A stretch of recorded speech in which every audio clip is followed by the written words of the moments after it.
हम उनकी ईडी और सीबीआई की धमकियों से डरने वाले नहीं हैं। वो जितने समन भेज लें, जितने केस कर लें, जितनी गिरफ्तारियां कर लें, हम फिर भी पूरी शिद्दत के साथ भारतीय जनता पार्टी के खिलाफ लड़ते रहेंगे। आज सबसे बड़ी बेईमान पार्टी आम आदमी पार्टी बनी है, जिनके एक नहीं अनेक मंत्री जेल में है, उप मुख्यमंत्री जेल में है। अब मुख्यमंत्री भ्रष्टाचार के मामले में ईडी के समन को बार बार नकार के हाजिर नहीं हो रहे हैं। इस बीच बता दें, दिल्ली आम आदमी पार्टी ऑफिस में भी नेता जमा हो रहे हैं और ईडी सीएम आवास पहुंची तो आम आदमी पार्टी विरोध करेगी। विरोध प्रदर्शन की तैयारी में आम आदमी पार्टी नेता।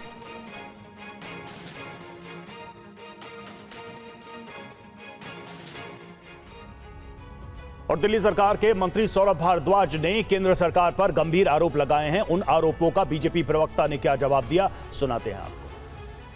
ईडी अगर गिरफ्तार करने के लिए जाती है तो ईडी तो कभी भी गिरफ्तार कर सकती है। आज की तारीख में देश में किसी भी आदमी को ईडी जब चाहे गिरफ्तार कर सकती है। ईडी को किसी चीज की जरूरत नहीं है। डॉक्टर बेईमान अरविंद केजरीवाल जो कभी ये कहते थे कि भारत से भ्रष्टाचार को खत्म करना है, ये दीमक है। आज भारतीय राजनीति का वो भ्रष्टाचारी दीमक बन गए हैं। मन ही मन कह रहे हैं, लागा चुनरी में दाग छुपाऊं कैसे, किया है भ्रष्टाचार ईडी के पास जाऊं कैसे।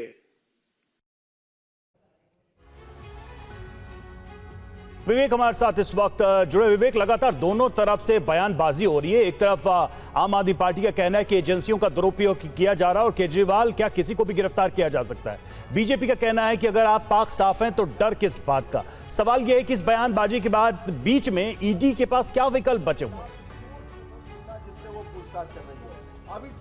देखिए, बात की जाए तो ईडी ने 3 बार दिल्ली के मुख्यमंत्री अरविंद केजरीवाल को पूछताछ के लिए सम्मन जारी किया था, लेकिन वो पेश नहीं हुए। तो 3 बार सम्मन भेज चुकी है और सूत्रों का ये कहना है कि ईडी अब चौथा सम्मन देने पर विचार कर रही है। यानी कि साफ है कि चौथा सम्मन भेज सकती है ईडी और इसके अलावा लीगल ऑप्शंस भी ईडी के पास है, उसका भी रुख किया जा सकता है। यानी कि ईडी कोर्ट का भी रुख कर सकती है। तो अब अरविंद केजरीवाल से पूछताछ किस तरह से करनी है, इसको लेकर ईडी के जो सीनियर अधिकारी है वो निर्णय करेंगे कि आगे क्या कदम उठाया जाना है। इस वक्त मौजूद है ईडी ऑफिस के बाहर, जहां फिलहाल तो कोई हलचल नहीं है, लेकिन उम्मीद जताई जा रही है कि कुछ देर बाद यानी कि 10 बजे के बाद ईडी के आला अधिकारी जो है पहुंचेंगे, आपस में मीटिंग करेंगे, बातचीत करेंगे और उसके बाद आगे के निर्णय जो है वो लिए जा सकते हैं। तो साफ है कि ईडी अभी विचार करिए कि आगे कौन से ठोस कदम उठाने हैं, क्योंकि ईडी के पास लीगल ऑप्शंस भी हैं और इसके अलावा वो सम्मन भी भेज सकती है। तो सारी चीजें अभी देखी जा रही है कि किस तरह से आगे का कदम उठाना है और इसी को लेकर ईडी के आला अधिकारी विचार विमर्श जो है वो करने वाले हैं। तो लगातार जल्द आपके पास आती हूं, लेकिन केजरीवाल पर दिल्ली बीजेपी चीफ वीरेंद्र सचदेवा का भी बयान सामने आया है, जहां केजरीवाल का बर्ताव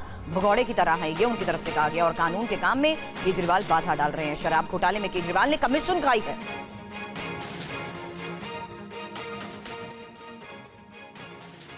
चोरी भी की, भ्रष्टाचार भी किया। अब उनको ये भी मालूम है कि गिरफ्तार कब होंगे। कानूनी प्रक्रिया चल रही है, जांच एजेंसी अपना काम कर रही है, इन्हें बता कर आएगी कि हम आपको गिरफ्तार करने आ रहे हैं। जांच एजेंसी ने आपको मौका दिया 1 बार, 2 बार, 3 बार कि आइए साक्ष्य रखिए, लेकिन आप बार बार कानूनी प्रक्रिया का उल्लंघन कर रहे हैं। और मैं सुबह से देख रहा हूं कि चोरों की बारात शोर मचा रही है कि हाँ, हमने चोरी की है, हमने भ्रष्टाचार किया है, अब हम अपनी चोरी को भी इवेंट बनाएंगे। अरविंद केजरीवाल और उनकी पूरी टीम लगता है मनोहर कहानियां गढ़ने में महारत हासिल है इन लोगों के अंदर।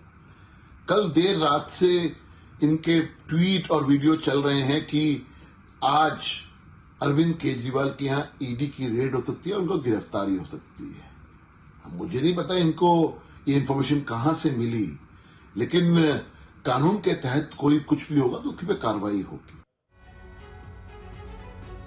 और दिल्ली में आज से आम आदमी पार्टी का जन संवाद अभियान, मैं भी केजरीवाल जन संवाद अभियान के जरिए घर घर पहुंचेगी आम आदमी पार्टी। अभियान में दिल्ली के सभी मंत्री, विधायक और पार्षद शामिल होंगे।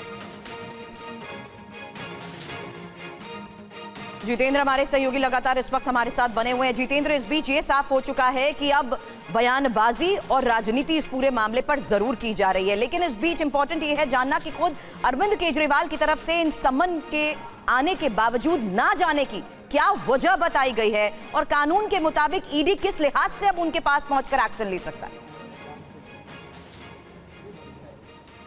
देखिए, मैं आपको बता दूं कि जब पहली बार 2 नवंबर को इस मामले में समन आया था तो अरविंद केजरीवाल ने कहा था कि ईडी से कुछ सवाल पूछे थे और ये कहा था कि उनको किस हैसियत से बुलाया जा रहा है, क्या दिल्ली के मुख्यमंत्री के तौर पर, आरोपी के तौर पर, गवाह के तौर पर, या किस हैसियत से बुलाया जा रहा है, स्पष्टता नहीं थी ये वाली बात। दूसरी बार वो दिल्ली में थे नहीं। तीसरी बार उन्होंने कहा है कि ईडी की जो मंशा है वो गिरफ्तारी की है, उसके पीछे मकसद ये बताया जा रहा है कि जो लोकसभा चुनाव है उससे उन्हें रोका जाए।